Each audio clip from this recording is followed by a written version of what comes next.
Parlait de réouverture, mais ce dont nous parlons, c'est un chronogramme clair, parce qu'il est dit que ce n'est pas un cadre permanent. Qu'on puisse alors nous dire, ça a commencé à cette date-là, nous savons, mais ça va finir quand? Et les résultats sortis seront appliqués quand? C'est de ça qu'il est question. Et pourquoi est-ce que jusqu'à présent, la CZ est exclue de ces travaux-là? Oui, la CZ est exclue de ces travaux, nous ne pouvons pas répondre, nous ne savons pas pourquoi. Et celui qui est mieux placé pour répondre à cette question-là, c'est celui qui a décidé délibérément de ne pas convoquer la CZ. Mais là, nous disons quelque chose, nous disons que nous avons eu des communiqués de la part du chef de l'État qui a voulu que ce soit un groupe inclusif avec toutes les parties prenantes. Mais si les ministres en font à leur guise, alors c'est au ministre de donner les mobiles. Voilà. Alors, dans votre déclaration, vous avez parlé des répercussions du gouvernement vis-à-vis des enseignants. Pouvez-vous revenir un peu sur ce point? Des répercussions, des persécutions, des intimidations et tout. Il y a des cas que nous avons relevés.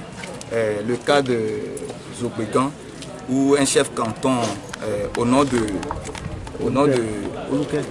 Konouké, et qui a envoyé ses milices au nombre de 10 aller kidnapper un enseignant, c'est une aberration. C'est grave pour notre pays.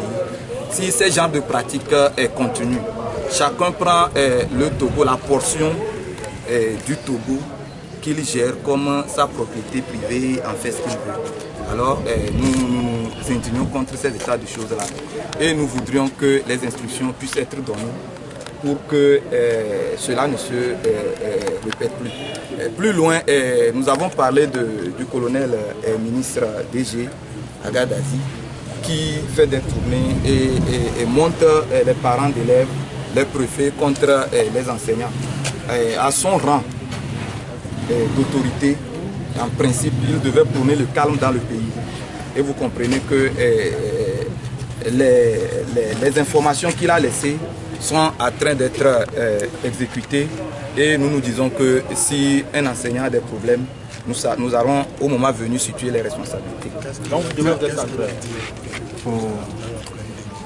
Mais il a été clair, comme quoi les enseignants exagèrent, et que si un enseignant grève encore, il faudrait que la population se soulève contre les enseignants grévistes. Mais quelles seront vos actions les jours à venir? Quelles seront vos actions les jours à venir? Nos actions les jours à venir, vous êtes informés que pour cette semaine, nous partons en grève à partir d'aujourd'hui.